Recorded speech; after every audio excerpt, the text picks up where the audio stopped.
Nicks and Bruises, we are back. Shout out to the chat. Yo, Black is time back to back. I had to bring Josh in the building because we had a show last night on Nothing But Knicks, and he talked about one of his biggest concerns, which was 3-point shooting, and it looks like that's what the Knicks are targeting, um, trying to fill that roster spot, those last two roster spots.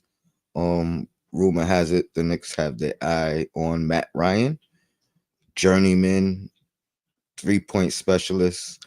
I figured let me get Josh in here, get his thoughts. This is what he was asking for, in a sense. Um, what up, Josh? What's good, Tony? What's good, Tony? We know we got to a little bit of a late start. Been moving around, making some things happen, but I'm glad to be on with you, man. And I'm glad we get a chance to talk about this, and glad to say that the Knicks are thinking the same way I was thinking in regards to the roster and things that we need.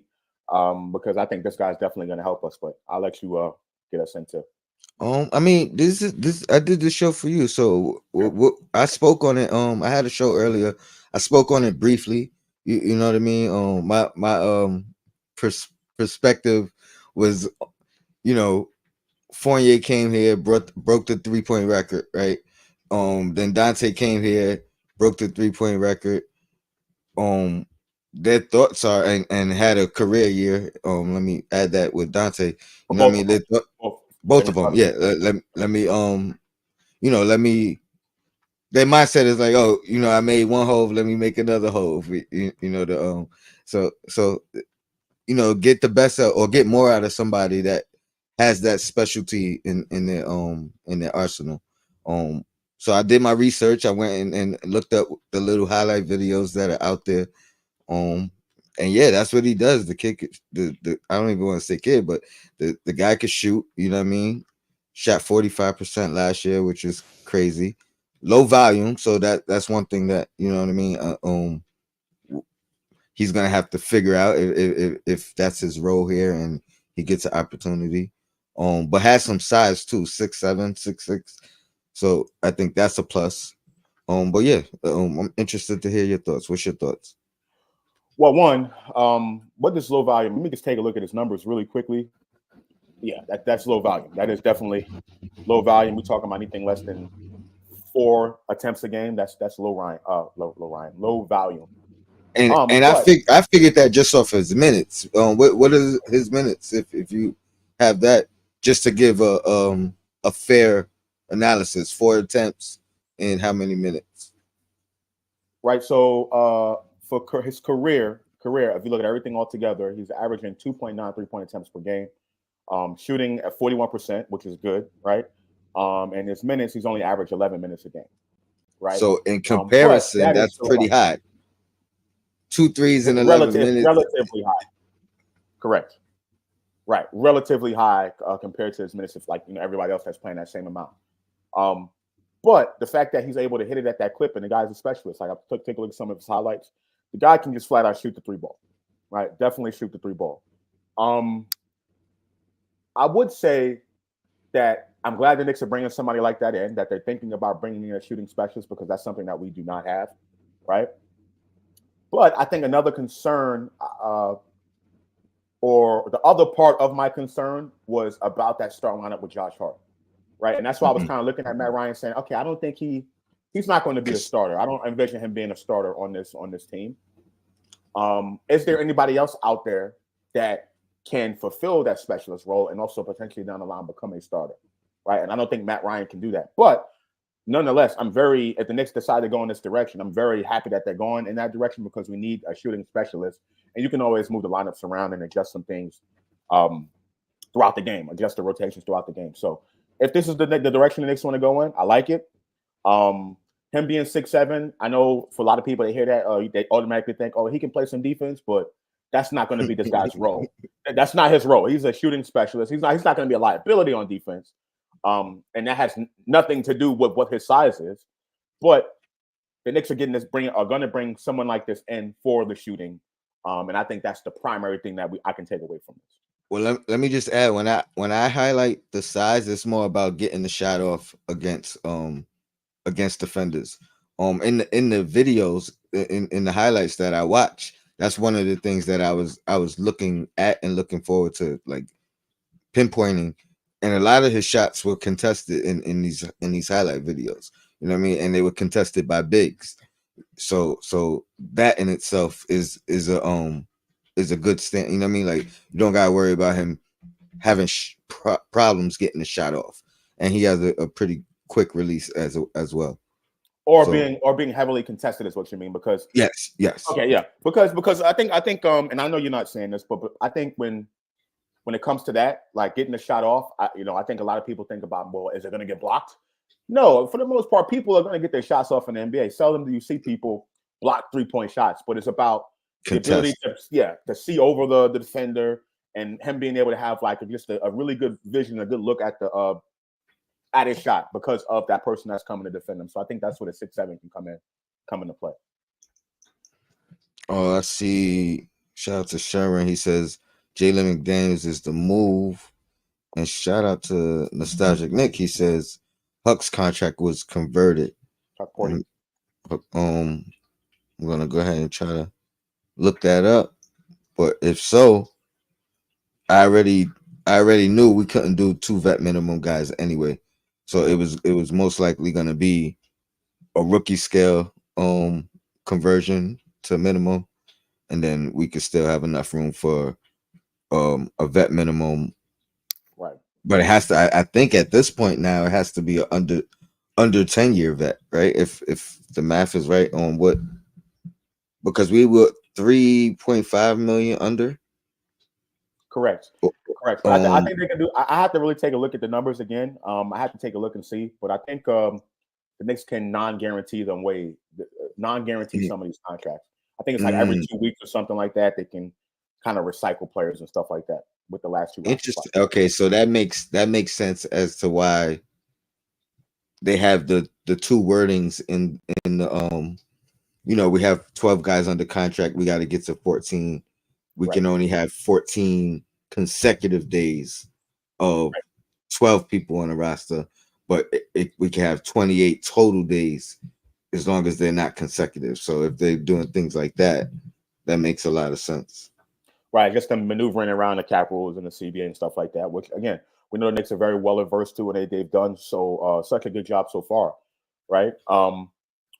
But I do think I might leaving out hope for Shaman. I think Landry Shaman still, depending on if he can get back in time. I think I've seen some videos of him working out.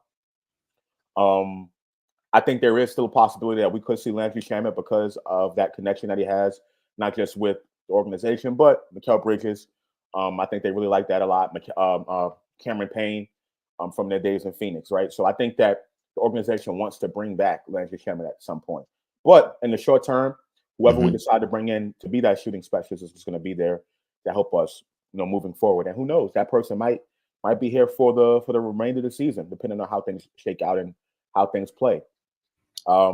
Another 2 players that I was looking at, along with Matt Ryan, was going to be Justin Holiday and Lonnie Walker, right? Who are also really good shooters, and I think definitely have a little bit more of a track record defensively, right? Once a Nick, always a Nick. The thing with Lonnie is he worked on his shot too. He built his shot up because that was one of his knocks. Early in his career. I think last year was his best shooting percentage year.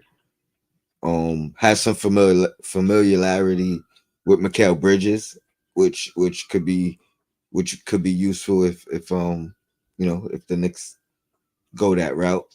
But you trust his 3-point shot enough to put him in that category, considering, because I think for his career he's more of a scorer. Right. And you know what I mean, he's just built his shot up as his years going on, and that's a positive thing. Right. I'm not knocking that, but do you believe in it being steady now, as opposed to like it could potentially still go up and down? That's a really good question. Out of all 3 of the guys that we spoke about, Matt Ryan, Lonnie Walker, and the 3 guys that I mentioned, Matt Ryan, Lonnie Walker, and Justin Holiday, when it comes to the 3 ball, Shooting, he would be number 3 if I had to rank him, right? But again, another part of my, my concern, that second part of my concern was someone that I Mhm. think can fit in the starting lineup next to Brunson.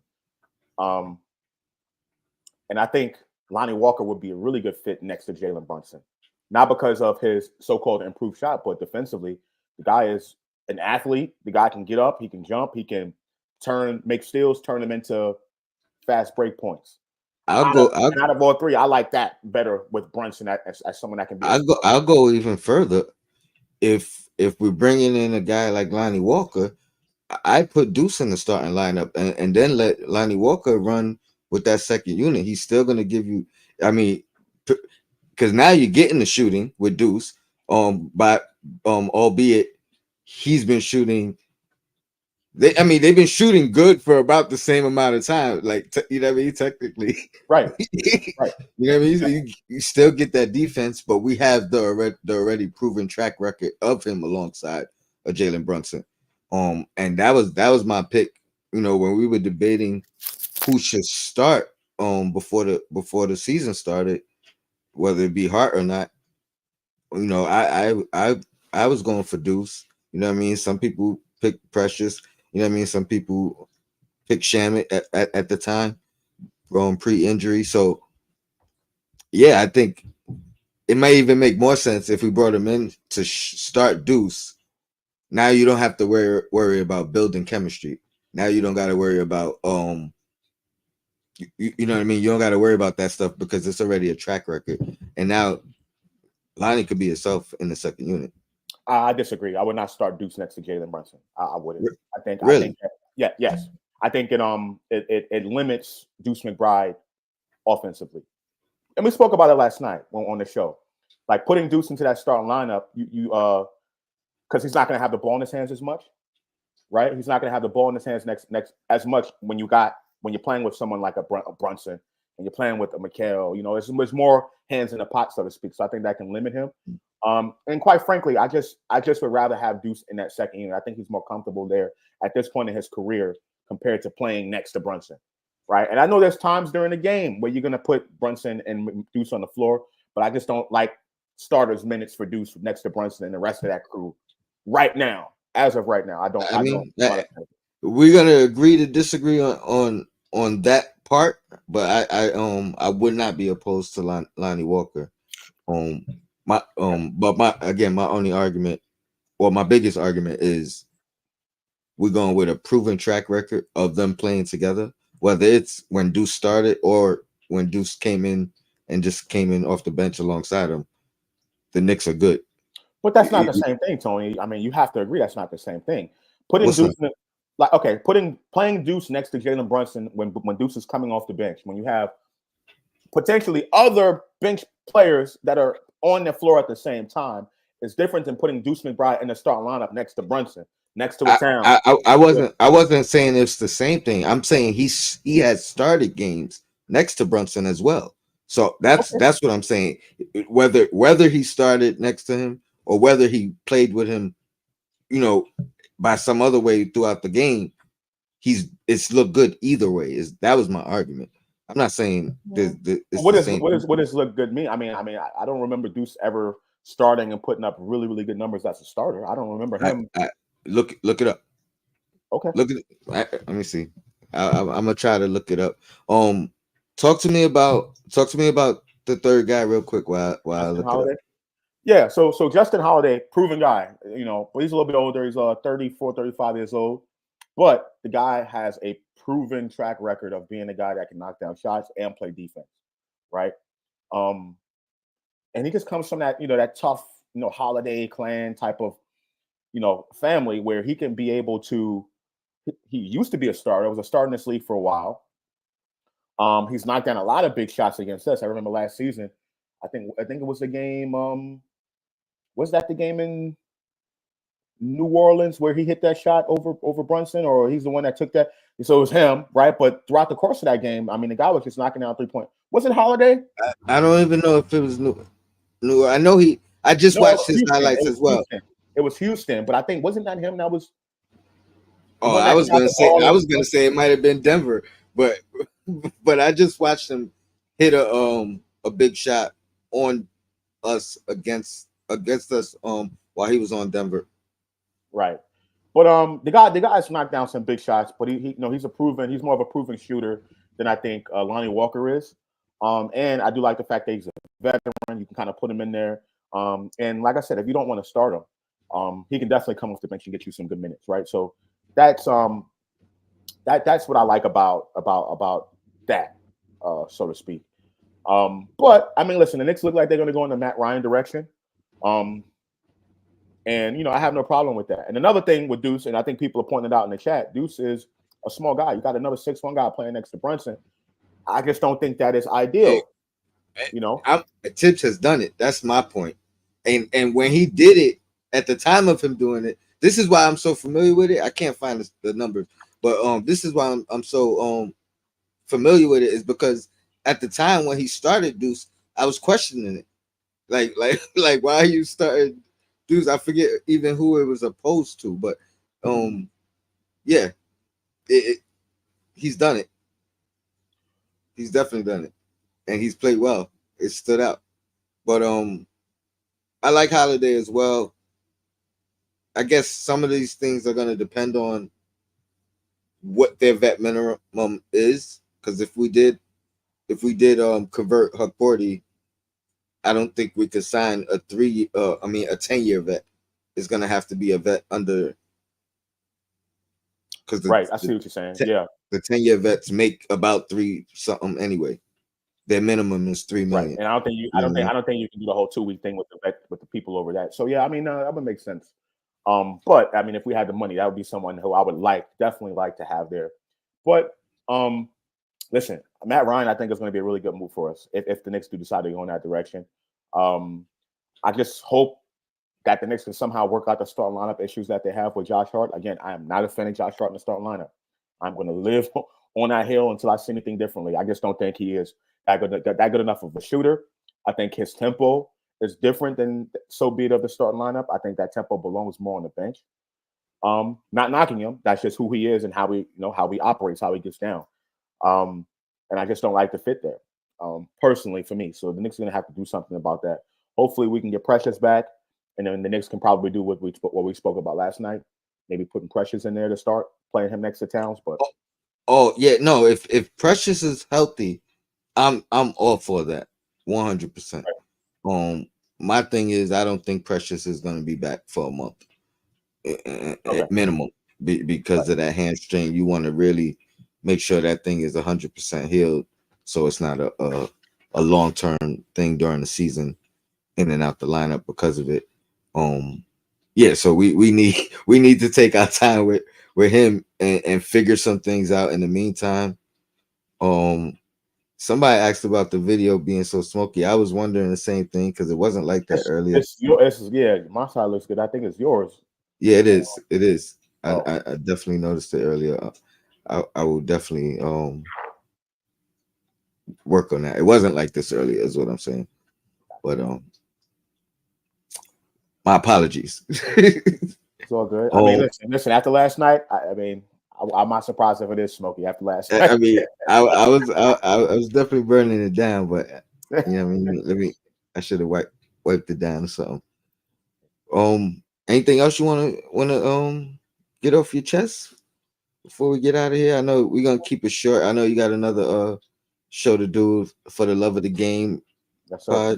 They about to jump on, so go check them out.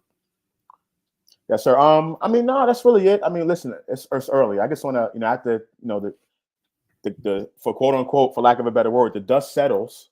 It's only one game, right? It's only one game. Big first game of the season. But I'll just reiterate what I think me and you spoke about before. I'm glad that Knicks fans are thinking like this. You know what I'm saying? Not necessarily the overreaction, but I'm glad that they have higher expectations for this team. I like that, right? And I think this is going to happen all throughout the course of the season. But I'm glad the Knicks fans are talking about playoffs and how we match up against different teams during the playoffs, and not just harping on the regular season all the time. I like the fact that Knicks fans have expectations, right?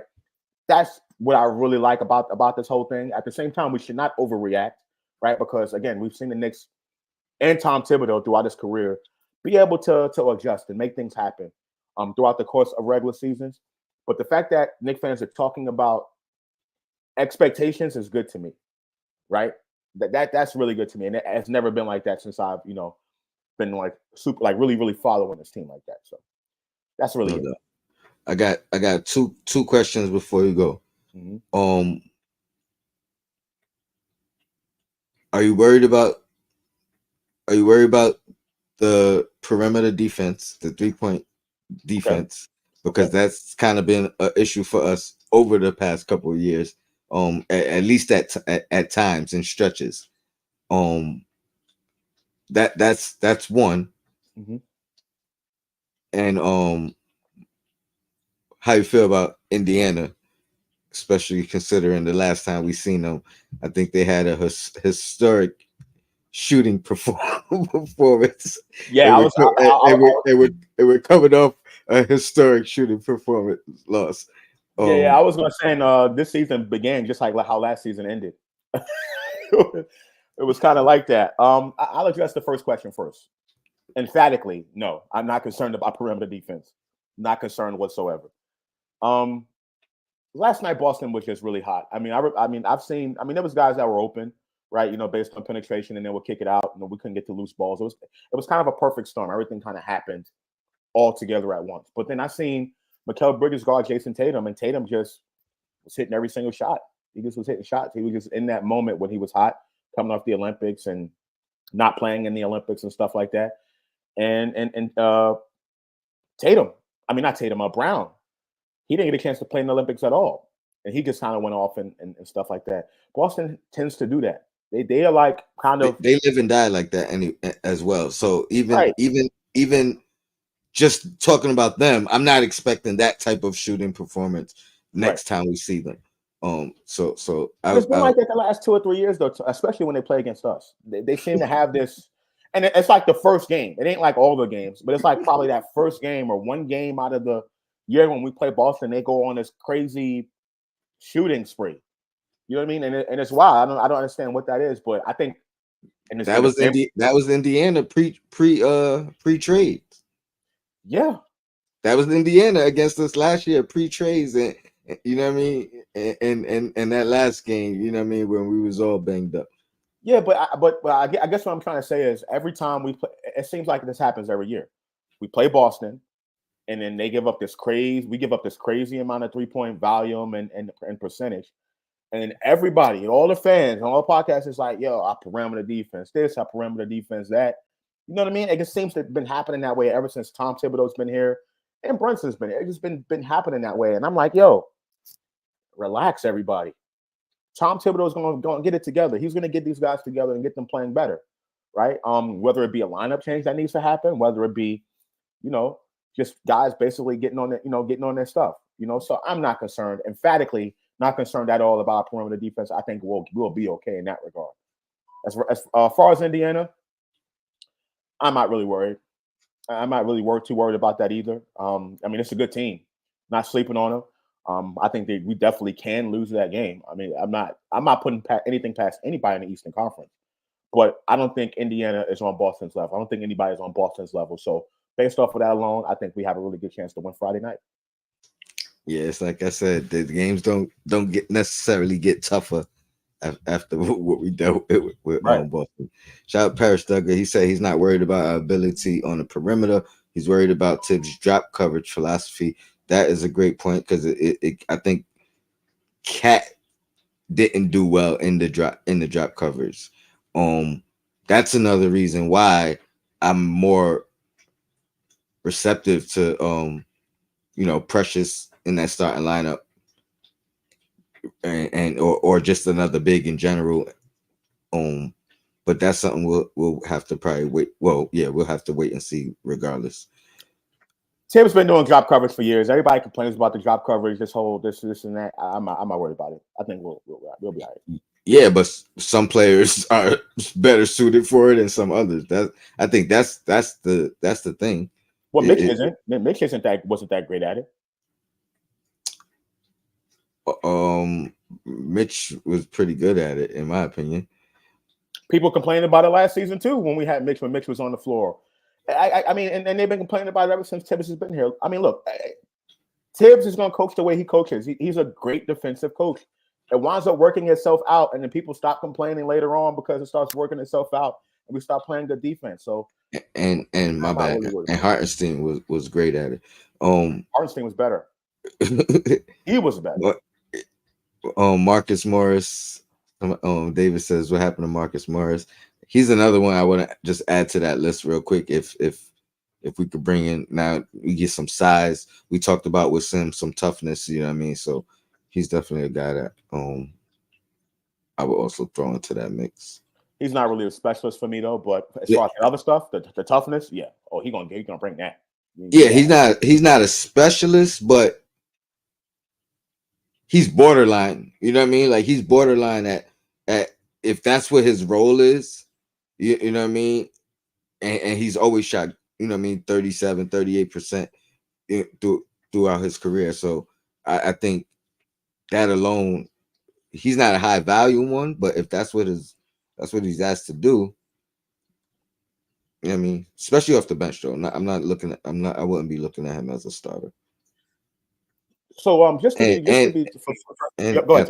he's over 10 years. So we gotta, I mean, if I'm looking at the rules right, I think we have to get somebody that's like 7 years or less.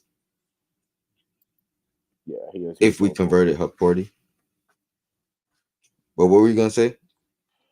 So I guess for me, when it comes to like the catch and shoot, when I say shooting specialist, I'm talking about somebody that you can run around screens and that can be able to catch and shoot. To me, Marcus Morris is more of a rhythm type. Okay, he fits the mold of everybody else that we got already. You know what I'm saying? He's not like him. So that's true that. I mean, all 3 pointers are not built. No. You're right. You're right. Definitely with Holiday. Definitely with Matt Ryan. Yeah. Not so much with Lonnie Walker, but he's a bucket. Yeah, I mean, right. Like he'll what he does do is which something that we didn't have last night, other than Brunson, is somebody who could collapse the defense, and Lonnie Walker could collapse the defense. 100%. You know what I mean? 100%. So, and I'm not sure who else you really putting in that category on our team. We want that maybe from McCall. You know what I mean? Like, but I wouldn't put him in that category as of right now. So Brunson's the only guy that really could penetrate, collapse the defense, and then open up opportunities just off of that.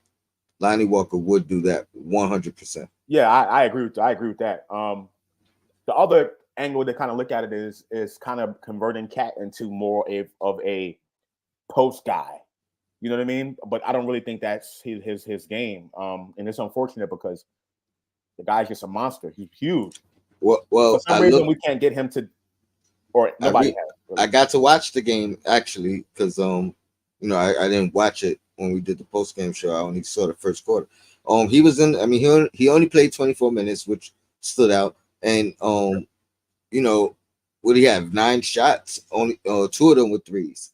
You know what I mean? So he actually was in the post more than I predicted. No. That just because I'm saying he was still in the post more than I expected as far as like the shares. You know what I mean? Okay. I would, if I would have guessed. First of all, I would never guess he's only taking 9 shots. That's a problem. Mm-hmm. But if I would have guessed he took 9 shots, I would have thought 4 of them were threes. Got you. You know what I mean? I would have thought 2 of them were in the post, and he had more than 2 in the post. So that. Yeah, he was taking the ball. I mean, there was some positions I remember Brunson giving him the ball or somebody giving him the ball, and he is so far away from the basket with his back to the basket, and I'm just like, dude, like, no, get your butt down there, especially when you have a mismatch. That's what I agree with. Down there and you call for the ball, and that's what I agree with. Demand the ball. I agree. Yeah, and I just don't know if Cat is able to do that. Now, everything else he provides is also good. I mean, because when you say able, you're not saying physically able. You saying No, I'm not you saying don't physically. know if that's his mentality. Correct. Correct. All right, I'm just I'm Correct. like No, because because he's and that's what makes it so like kind of crazy because he has the physical size, and I know he has the skill to do it. But for some reason, he just feels so much better away from the basket, kind of like Julius in a way. But Julius, but Julius. I mean, I guess you could honestly say both of them transitioned into that right, because early in Cat's career, he still shot the ball, but he was in the paint. right. You know what I mean? Um, do you? How much of that do you think has to do with just him being new to the team and maybe not wanting to um ruffle feathers or you know what I mean? Like Mhm. because demanding the ball again, that has to be a mentality thing. Maybe, and I keep going back and forth with this. Maybe someone has to push him to go ahead and take advantage of mismatches before he's actively calling for the ball and things of that nature. Or how much of that is just something you think we're not going to see? Because if we're not going to see it, that's a problem. Because I mean, I spoke about this before the game, hypothetically, and my thoughts was the way they put um Drew Holidays and Marcus Smarts on Randall, they're not going to be able to do that with Cat, and I attribute that to his ability to actually perform in the post. But if he's unwilling, that's a problem. Well, I wouldn't necessarily look at it as a problem overall. And I think that, again, the Knicks there's ways around that, right? You know, we get a shooter in here, right? We get a shooter in here. We get or somebody else that can go in and make something happen. Bridges can step up and become that player that we want him to be. I don't necessarily think it'll be a problem in that regard, because you have other people that can do different things. Um, but I do attribute his unwillingness to do that is not just for because he's on a new team and stuff like that, because he was doing that in Minnesota. He was doing that, he's been doing that a lot throughout his career. And that's why I guess people call him soft and all of this stuff, which I understand that. I just want to let people know this whole thing about, and I told you this before also, this whole rah-rah and tough guy, all that stuff, that has not gotten the Knicks anywhere. That mentality has not gotten the Knicks anywhere. No titles. Let's start there. No championships. So we don't necessarily need Towns to be that big bruising guy and that like that, especially if we have other things that we can be able to do offensively. We don't need him to do that, right? You know, I know we would want that. That would be like kind of our thing, like rah rah rah. But we don't necessarily We need may that. not need it. We may not need it from Towns, and we may not need that to be the team's monarch. Somebody got to give it. But yeah, we need a guy that Right. is that. We need a guy that embodies that for sure. Well, who was Boston's guy? Who was Boston's guy that they won a championship with? That's a good question. That's what I'm saying. So do we really need that? I think every team is different. Is what I'm trying to say. That's a Every good team is question. different. Every team is built different. Certain teams have that guy. Certain teams don't. I just don't think we need to have that sort of thing. Now, if it's there, fine. It helps us. I think Marcus Smart, even though he wasn't on the team for Yeah, Boston, yeah. they won. He kind of taught it to those guys. No, you can't teach that. He- That's something you got to he- have. You can't teach that. you can't listen. Collectively, you could start to embody that. They was around him long enough to be able to embody that because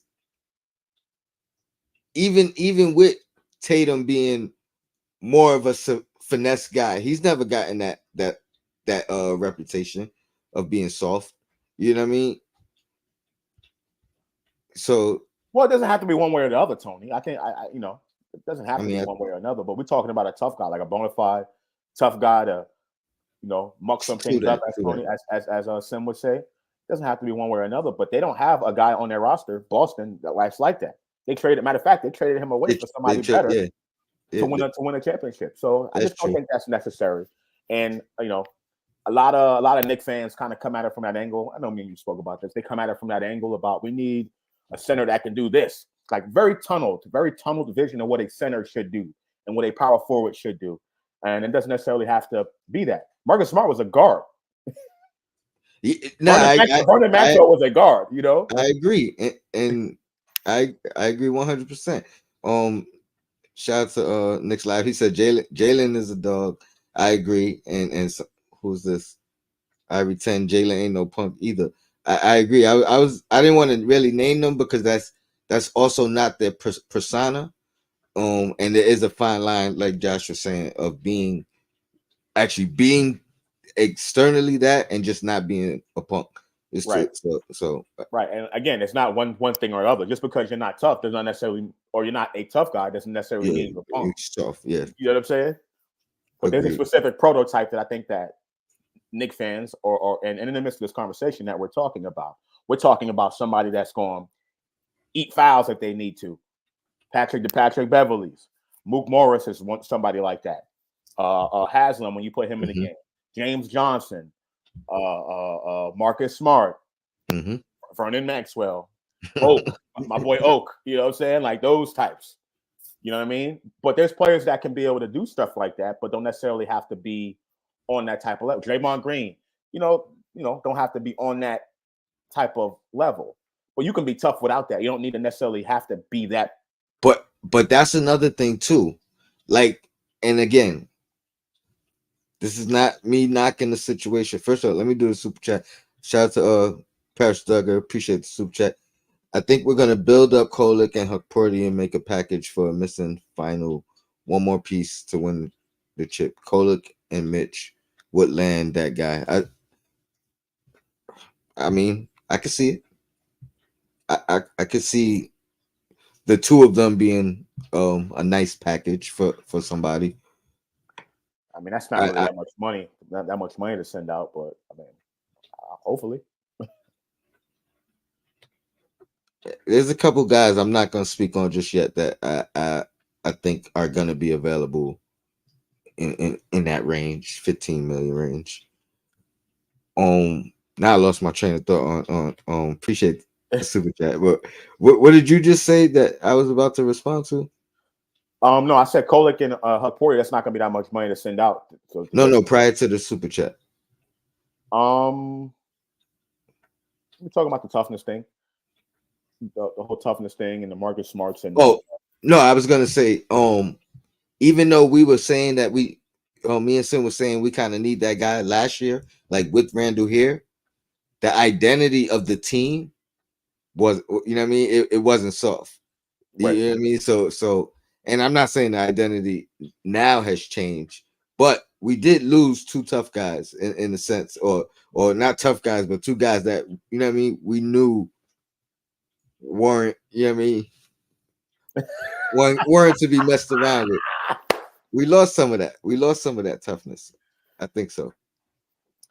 And, Yeah. we're gonna have to either find it within internally or bring some of that in. Yeah. I know. You think we don't need it 100%? We could get by without it. I mean, Well, no, I mean, listen, you're gonna need some sort of toughness. I just don't know what toughness looks like. Like, what is the in the midst of this conversation? To me, toughness it's wide ranging, right? There's mental toughness, there's physical toughness. There's somebody that's gonna go eat a foul. There's somebody that's a nutcase. That's they got some screws loose. There's different kinds of toughness, right? Because you don't have to like smack somebody around to show how tough you are. That's what I'm trying to say. There's multiple ways to prove that you're tough. Last season, this team didn't have that guy we spoke about, that enforcer type, and they were mentally tough, right? And I'm going to continue this conversation with Hard Will when I get on For the Love of the Game. Make sure you got tuned in. We got it queued up. So after I leave here, I'm going to go to For the Love of the Game, and we're going to expound upon this a little bit more. But I think there's different ways to be tough, right? And I think Knicks fans traditionally are looking for more of an Oakley type. That's what tough is to them. Like you punking somebody. You know what I mean? And I don't necessarily think we have to have that in order to win. And as a matter of fact, we didn't win with Oakley. We didn't win with those guys. We never won I with mean, somebody like I don't think Oakley. I think Oakley is an extreme version of what we're asking for. I don't even know if too many guys could live up to that mantra and survive in the NBA. You know, you know what I mean? Like today. Draymond is the exception, I suppose. Yeah, that's what I mean. Where I say too many guys, like right. It's not too many guys that could have gotten away with Draymond has gotten away with over the years and still be in the league. I think a lot of that has to do with his company and his surrounding cast being so beloved, being so dynamic in the league. You know what I mean? Like, so it's not like a team reputation. He's the outlier on that team. He's the one guy on that. You know what I mean? Like, it's not like he's in Portland back in the day where they could kind of point at or not saying it was valid, but you know what I mean. They could point at multiple guys on the one team and then give the team the monarch. So I think it's different. But yeah, Rasheed Wallace. You know what I mean? Like guys, like I'm gonna let you go, man. I know how Will's waiting for you. Appreciate you jumping on. I you were supposed to be on earlier with me, but it's great to still get your point across and it not be like the same show twice. So if you missed the show earlier, go check that out. If you part of the replay gang tonight, appreciate you. If you watching now, appreciate you. Hit the like button on the way out. Go check out For the Love of the Game. They about to be on or they on already. About to be on. Salute. Yep. Yo, Black, it's time. We out.